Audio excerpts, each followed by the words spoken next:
Okay. Well, awesome. Well, yeah, thanks for having me here. It's nice to be here. I always love talking about real estate. I love talking about short-term rentals specifically because it's really changed my portfolio. So I'm just going to kind of give a summary today of how I started, where I'm at, and things that I look for short-term rentals and why I think that they can essentially really grow your portfolio a lot quicker than we might be able to with just traditional long-term rentals. So that's my goal, hopefully, to get that, or at least introduce some of these ideas to you guys today if you're not familiar with them. So, and happy to answer questions. I guess maybe we can tackle them all at the end, and I'll just jump through here. So, thanks again for the intro. I've been in real estate for a long time, and I've got, I guess, what you could call like a hybrid portfolio. I've got long-term rentals, I've got short-term rentals, and I've got commercial property. But I found with short-term rentals, I just was able to grow so much quicker, and it's really got me like thinking, is between short-term and long-term rentals, and a lot of things change, right? Like returns for long-term rentals have really decreased over the last decade, and so I was kind of just looking for other options, and one of the things I want to bring up today is that there's a lot of ways. A lot of people think that short-term rentals are more risky, but I want to introduce some that might make you think the other way, that long-term rentals can actually be even riskier in some aspects, and that because one of them, just because the margins, the profit margins are really, really thin now. There can be strict regulations, like through COVID, and we had these eviction moratoriums where we weren't allowed to get someone out of our property that wasn't paying. You have locked-in lease terms, so you can't change your rates, even if the market rent's gone up a whole lot. Now we have states like all of California passing rent control. So there's quite a few things that short-term rentals have, or that are benefits that make them, in my opinion, less risky in a lot of ways than long-term rentals. So from what I've seen investing for quite a while, if we look at like a traditional single-family rental, the margins are really low now.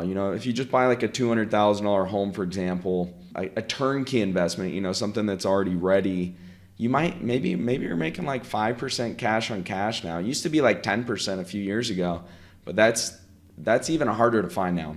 And so let's just take that $200,000 home. Let's say you're making like $200 a month in cash flow, and your AC unit goes out.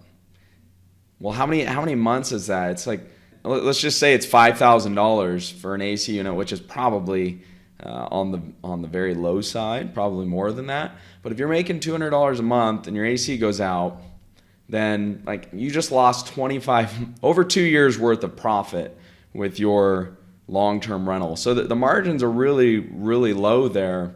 And if we're trying to become financially free and build our portfolios, it's like that's just a really, really long journey. And then on top of that, so these are some of the differences with long-term rentals versus short-term. It's when we have our lease turnovers, we have someone that moves out after a year or 2 years.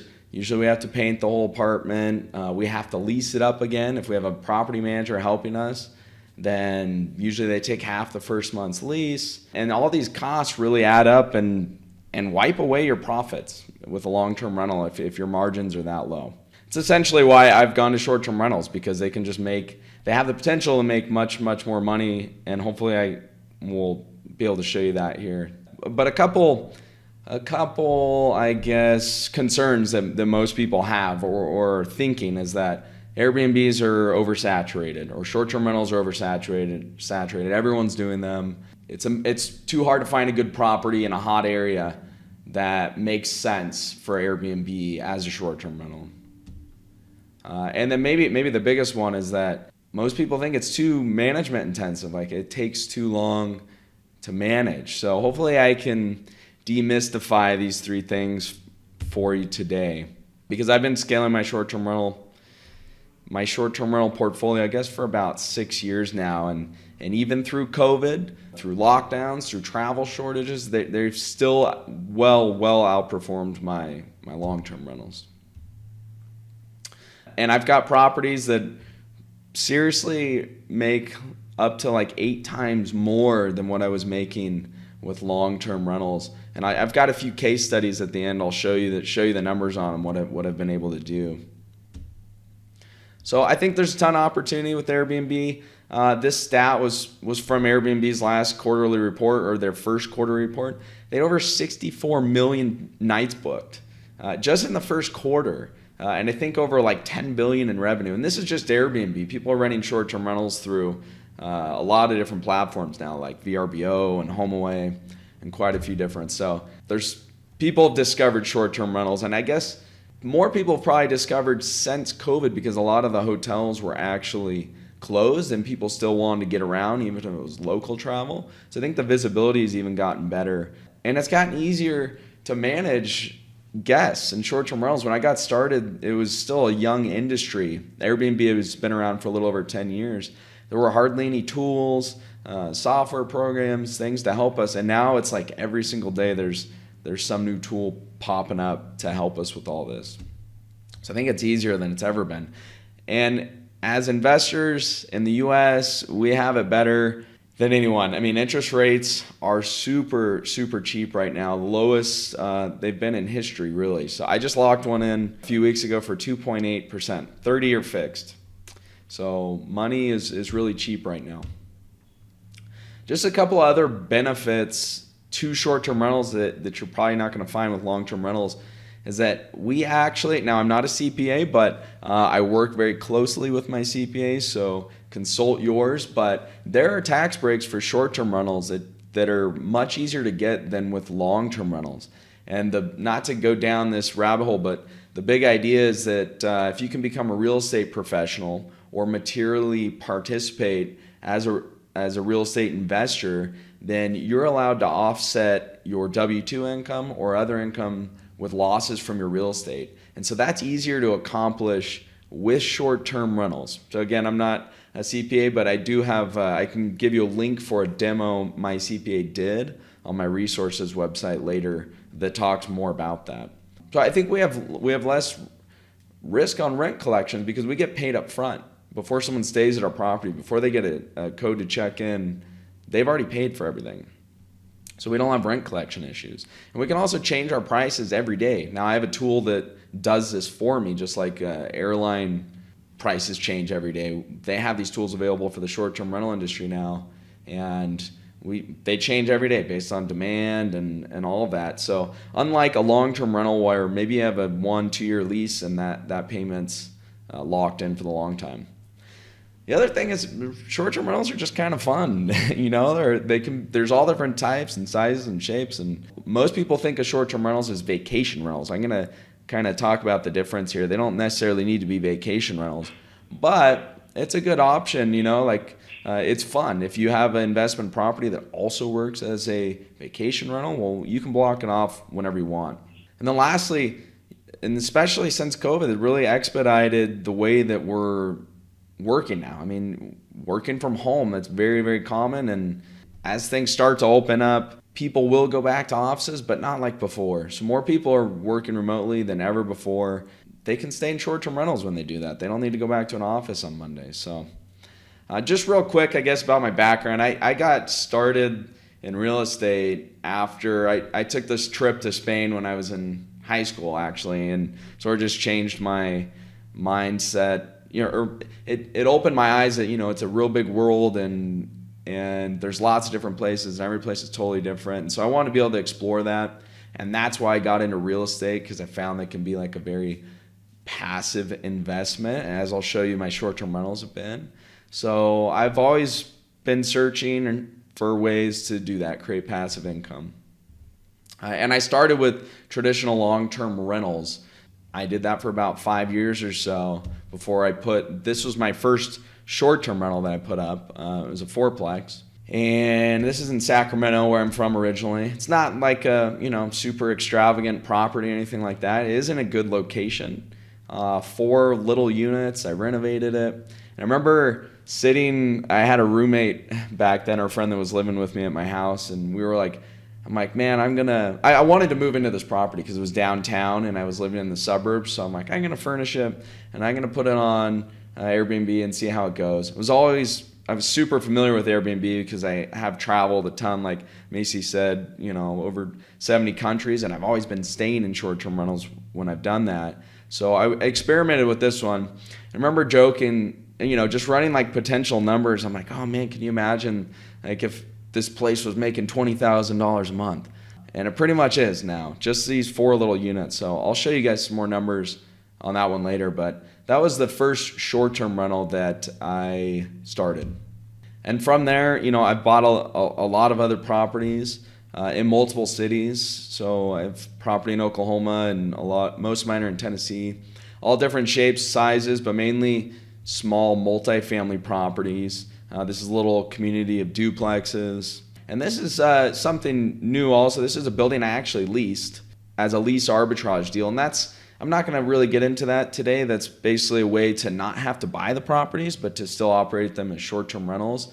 And you make the difference between what you're paying on the lease and what you're able to earn. So that can be super profitable. And the cool thing about it is if you want to get into the short-term rental space, all the operations are going to be exactly the same. So my personal portfolio, I own 61 properties, 3 states, and property in three countries now. And I wouldn't have been able to do that without short-term rentals. I mean, it really expedited my growth, and I kind of equate it to Monopoly. You used to have like the 4 green houses and you turn it into one hotel. Well, now it's like you can get one hotel that acts like 4 green houses without having to get the 4 green houses. So that's what it's kind of felt like to me, just like I'm playing Monopoly in real life. So all my investment properties are in the U.S., although I do own property here in Colombia where I am right now, and then also in Brazil, and that's pretty much where I spend most of my time now, about half the year in Brazil and half the year in Colombia. So I am managing everything remotely, and I'm going to talk about some of that and how we can actually do that. Yeah, actually, I want to demystify those 3 concerns that I brought up real quickly earlier. And the first one I would say is location. Most people, when they think of a short-term rental, they think of a really hot spot, Los Angeles or San Francisco or, some beach house in Florida. But I've kind of taken it a different route. And you'll find after seeing some of these numbers that you don't need to be in a touristy area or have a really big budget to buy a nice, extravagant property down in downtown Manhattan or something like that. It doesn't have to be those types of properties. The way people are living is changed, and people are staying in all kinds of short-term rentals. But there are things that we want to do to make sure that we get the right property in the right market.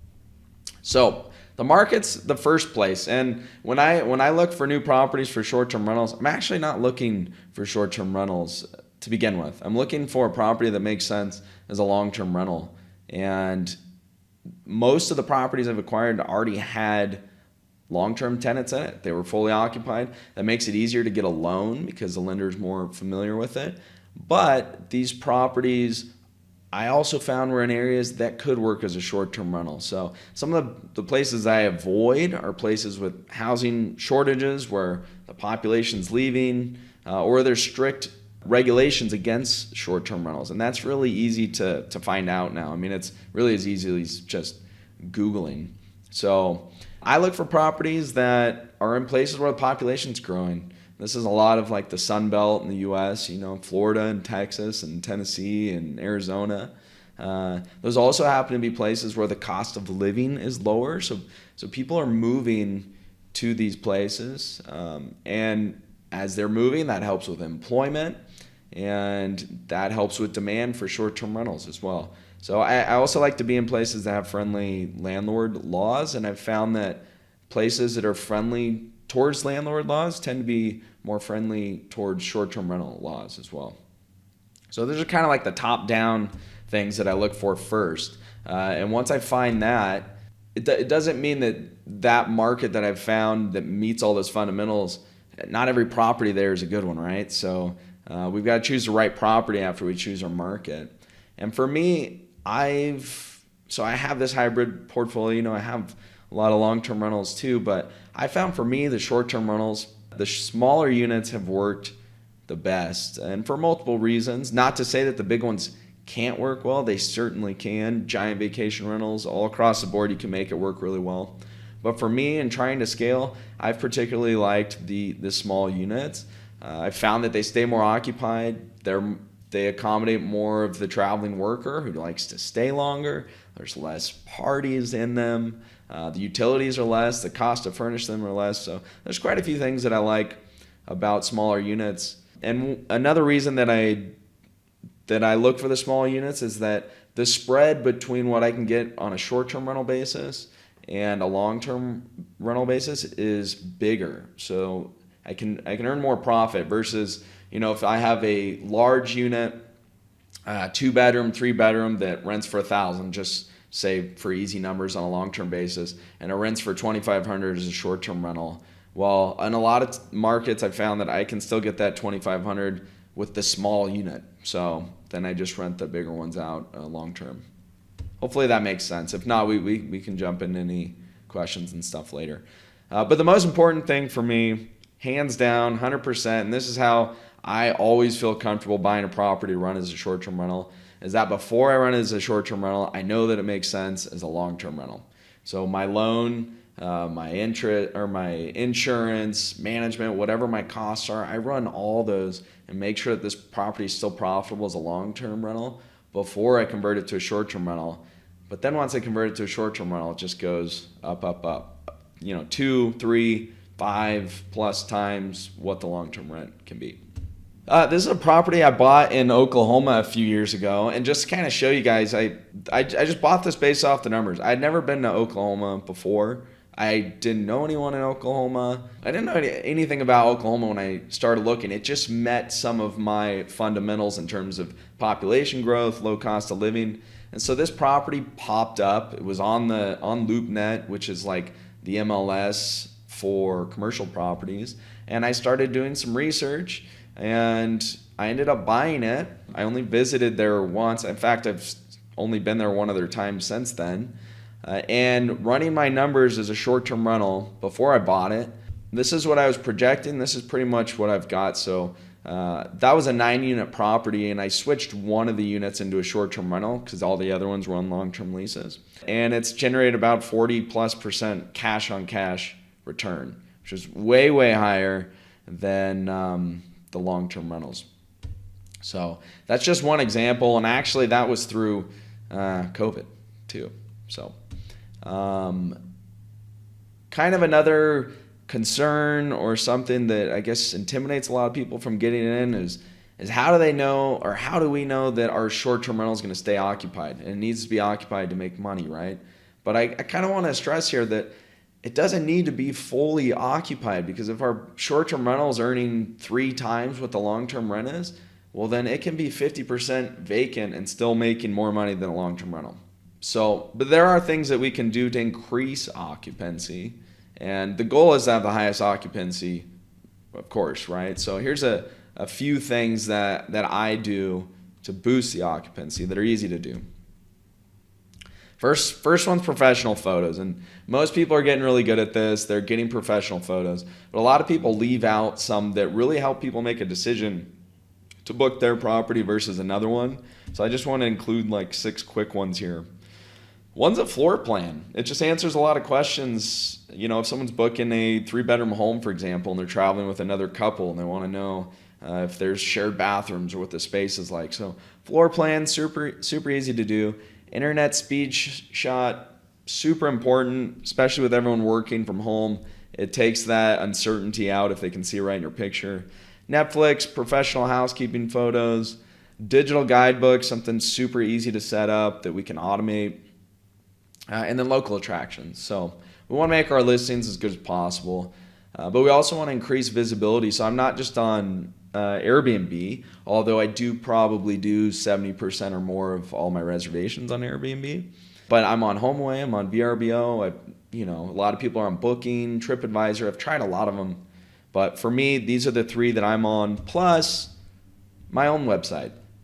And that's another reason why I like those smaller units, because a lot of times you get repeat guests coming back. And it's really easy these days to have our own website where we can take direct bookings. We don't have to pay host fees to Airbnb, The guests don't have to. An Airbnb, for example, between the host and the guest, there's like 14% plus charge that's going on there. Only 3% on the host side, but the guest pays quite a lot. So those are things we can do to boost our occupancy. But then a lot of this whole short-term rental world comes down to reviews, right? So having the best reviews, having great reviews is going to boost your search rankings on these websites, and it's going to help you stay more occupied. So kind of the name of the game with short-term rentals. And I've got multiple accounts now with Airbnb. If we can get superhost status, that's Airbnb's designation for meeting a lot of standards, well, then that can help boost your search results too. So there's a lot of things that we can do to increase our occupancy, but our occupancy doesn't have to be 100%. And this is another property I got. There's nothing super special about it. It's it's not extravagant. It's just a basic little unit. Actually, there's 12 of these that I have, and they were pretty vacant last year during COVID. I just started them. They didn't have a lot of reviews, and so since less people were traveling, they weren't really showing up on the search results, and they were pretty much like 50% vacant throughout the year. But what does that look like? 50% vacancy. For me, these 12 units pulled in, this is from, let's see, May of 2020 to June of 2021 this year. So wanted to show the difference, and this is still kind of through COVID. But they made over $215,000, whereas before with long-term rents, it was making $102,000. And this is at low occupancy, right? You can see these, I don't know if you can see my mouse, but these later months, now it's making like over $30,000 a month in our high season. So this is going to go up another 30%, and then it's going to be way above the long-term rents. So it doesn't have to be 100% occupied. It doesn't have to be in a super nice, like sexy touristy area. It doesn't have to be a super expensive property. It just needs to be in a place that has the right fundamentals, because people are going to go there. If they're moving to the state and population's growing, well, then people are going to be staying in short-term rentals too. So myth number 3, and this is a big one, they just seem too complicated, too management intensive, too many moving pieces.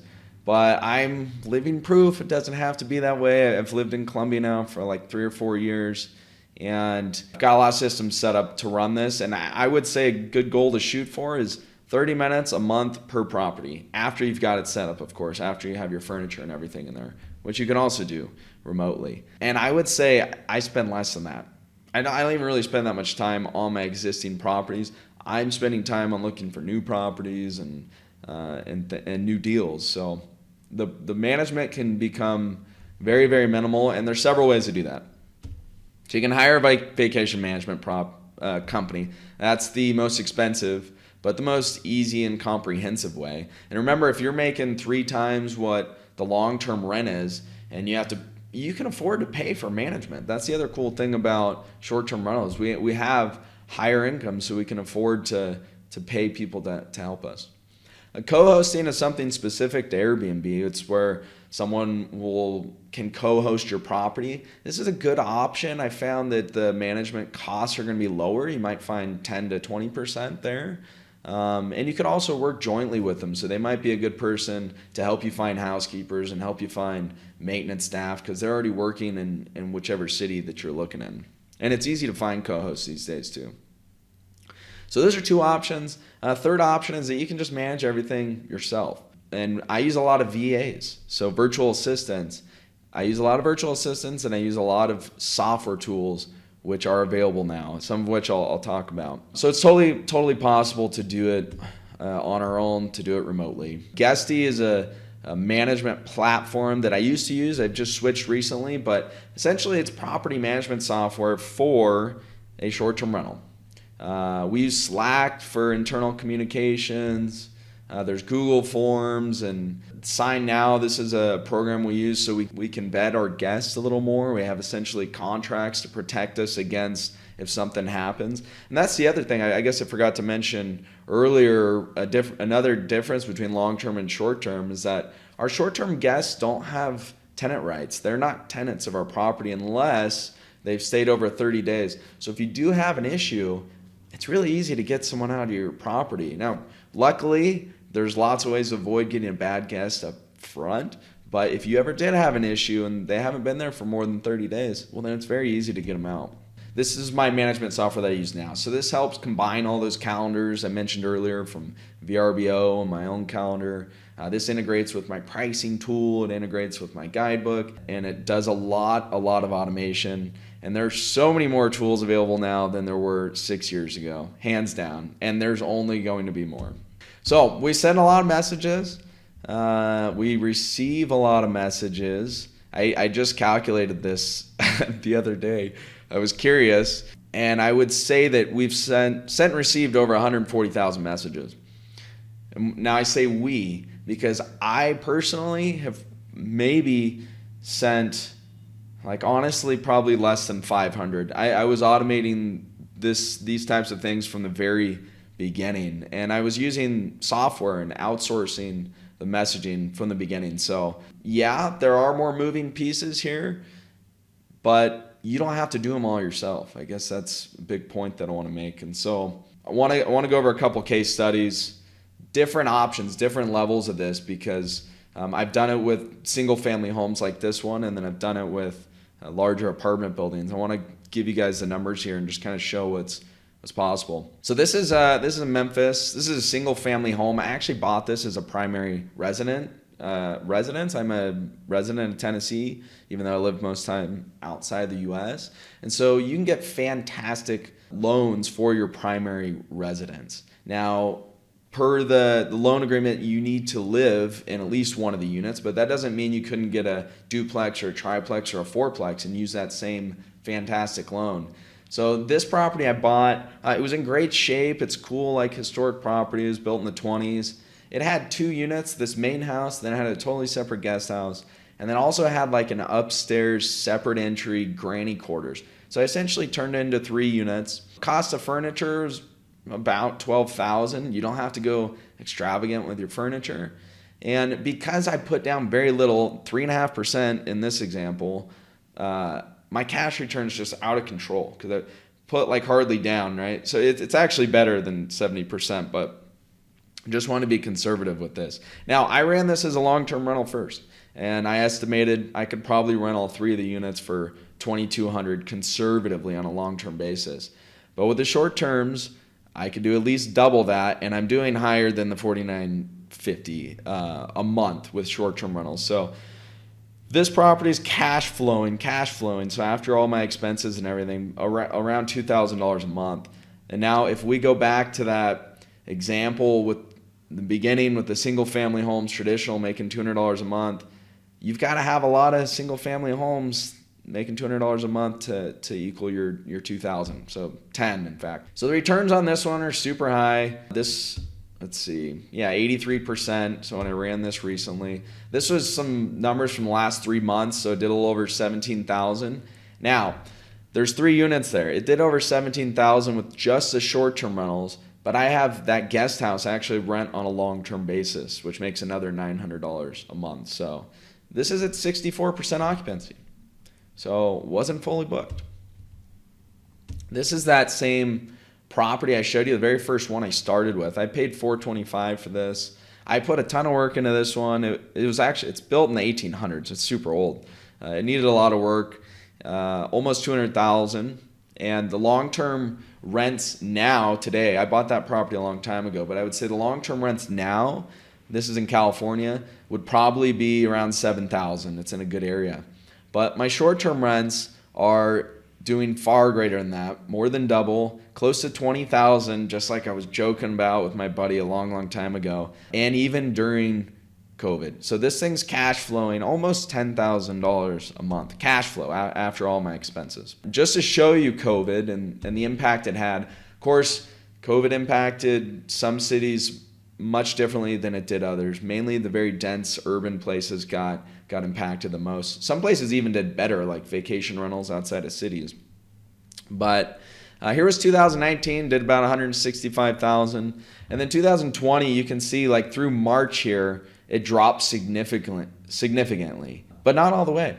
And it still dropped to a point that was better than my long-term rentals, even during COVID, during the worst time for travel in my lifetime, or in most people's lifetimes that are on this call, I'm sure. And then one third one here. This is in Memphis, and this is also older building, bought it. It needed a ton of work. It needed too much work, and I did it all. It took about 9 months. It's totally worth it, but it doesn't have to be that difficult. You don't have to get into properties that need a ton of work. Of course, it's nice to have that value add component, but I put about $200,000 into that property. The long-term rents, the Memphis long-term rents can be very low. This thing was renting for like $4,500 a month with the long-term rents. There's 8 units in here. They're all different sizes, but mainly they're smaller. My short-term rents now, so almost $20,000 a month, and this property also is cash flowing. So after all my expenses, after everything, almost $10,000 a month. And the best part about this, and this is why I just love real estate and the financing opportunities we have, is that I refinanced this property actually this year, and I pulled out more than this $200,000 in equity. From the lender, a cash out refinance. And so I essentially have $0 into this property.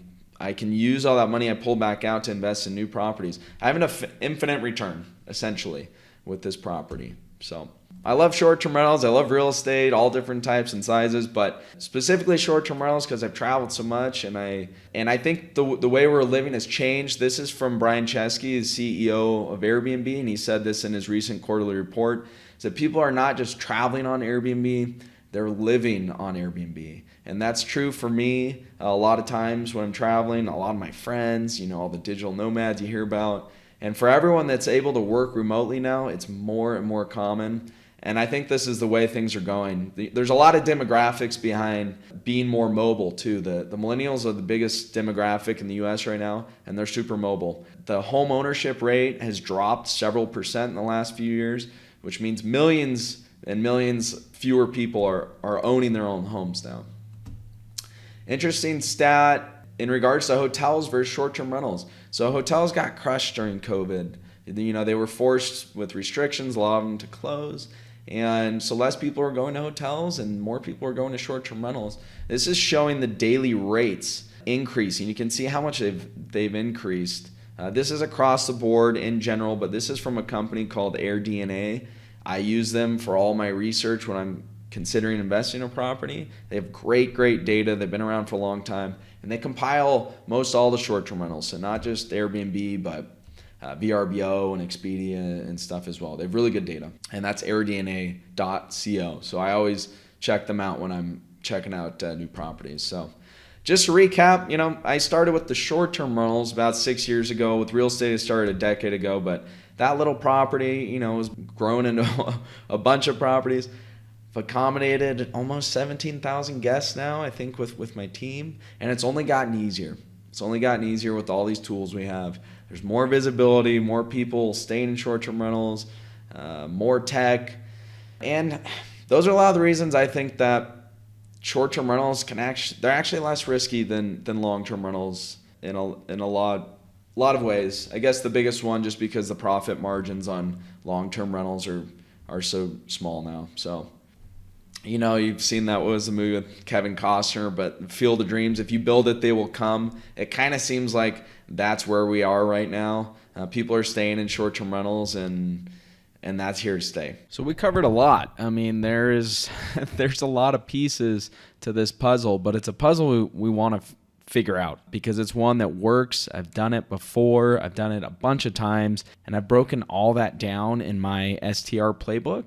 That's essentially everything that I've learned accommodating all these thousands of reservations, building my team, finding properties, finding markets, setting up the operations. It's everything I've really learned all in one playbook from start to finish. So the goal of it is to be able to teach as many people as possible how to acquire these properties that make sense, how to attract as many guests as possible, and then how to automate it all. So in the STR playbook, you'll have access to my property analyzer that'll allow us to run numbers on a short-term and a long-term basis. It's going to talk in depth about what a good property is, the numbers behind them. We'll talk about furnishing properties, what you can budget for that, ways you can save. I'll share all my resources with you, including a national supplier where I buy a lot of my stuff, and what the perfect profile looks like online, how to optimize that for our listing or our listings so we can get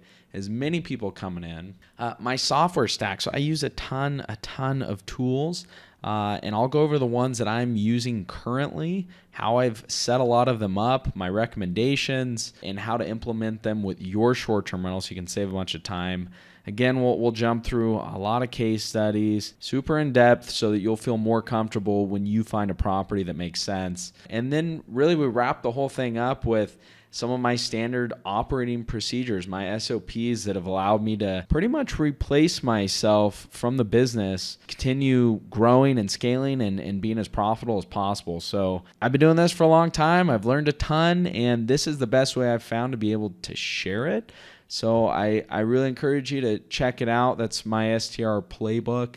And the goal behind all this is that you can become a rested investor. So check it out. I know you will find a ton of value in it, as many others already have.